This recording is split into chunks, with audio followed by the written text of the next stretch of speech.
एक स्वाइप, एक friend request और शुरू होती है मीठी मीठी बातें। सामने वाला समझता है उसे शायद अपना हमसफ़र मिल गया, लेकिन उसे क्या पता कि जिस चेहरे के पीछे प्यार छिपा है उसके पीछे एक खतरनाक जाल बिछा हुआ है। पहले दोस्ती, फिर मुलाकात और फिर निजी पलों की रिकॉर्डिंग, और उसके बाद शुरू होती है करोड़ों की ब्लैकमेलिंग। कहानी सिर्फ हनी ट्रैप की नहीं, आरोप है कि यहाँ फर्जी मुकदमे और कानून के डर को भी वसूली का हथियार बनाया गया। नमस्कार, मैं सिद्धार्थ कुंवर और आप देख रहे हैं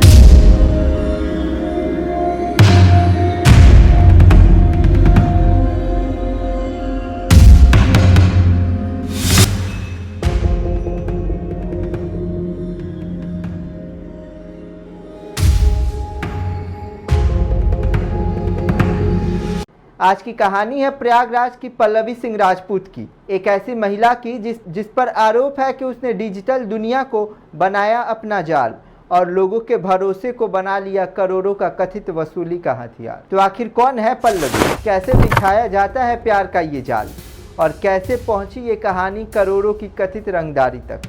तो चलिए बिना देरी के खोलते हैं आज की क्राइम फाइल। कहानी शुरू होती है प्रयागराज से।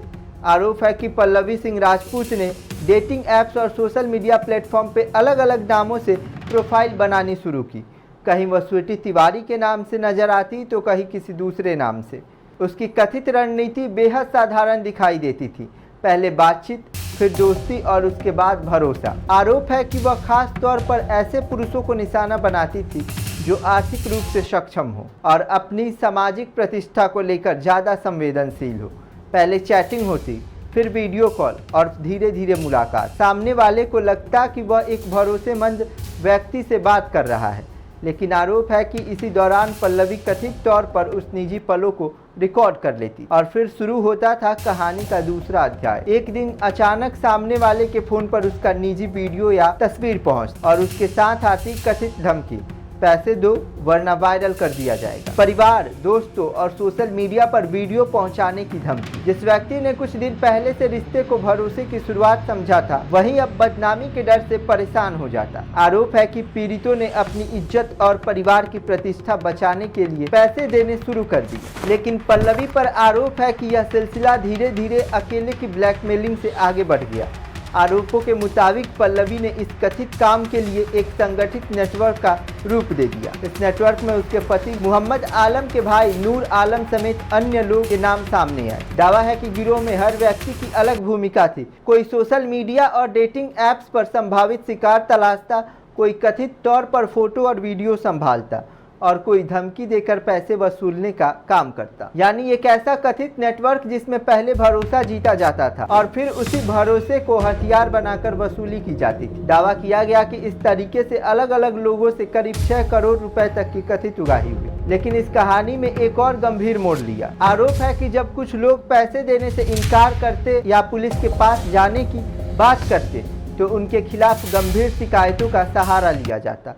दावे के मुताबिक पल्लवी ने लखनऊ के विभूति खंड और सुशांत गोल्फ सिटी जैसे थाने में कुछ लोगों के खिलाफ गंभीर आरोप लगाए। इनमें दुष्कर्म के प्रयास, हत्या के प्रयास, छेड़छाड़ और धोखाधड़ी जैसे आरोप शामिल होने की बात कही गई।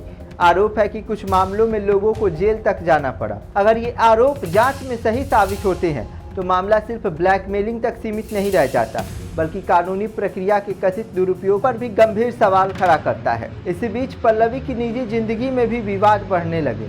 उसके पति मोहम्मद आलम ने प्रयागराज के फाफामऊ थाने में उसके खिलाफ जालसाजी और धोखाधड़ी का मामला दर्ज कराया। इसके बाद एक दिन फाफामऊ में अचानक हड़कंप मच गया। पल्लवी एक ऊंची पानी की टंकी पर चढ़ गई। नीचे पुलिस, फायर ब्रिगेड और स्थानीय लोगों की भीड़ जमा हो गई।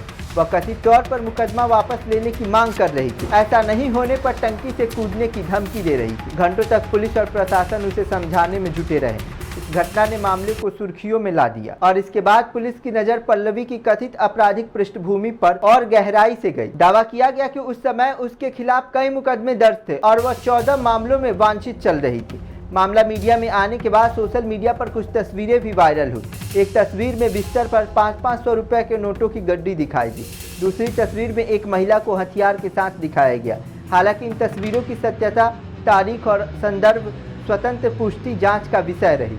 लेकिन इन तस्वीरों ने इस पूरे मामले को और ज्यादा चर्चा में ला दिया। जांच के दौरान बैंक खाते में करोड़ों रुपए के लेन देन की बात भी सामने आने का दावा किया गया। अब सवाल सिर्फ यह नहीं था कि लोगों को कथित तौर पर कैसे संभाला गया, सवाल यह भी नहीं था कि इतना बड़ा नेटवर्क आखिर कितने समय से चल रहा था।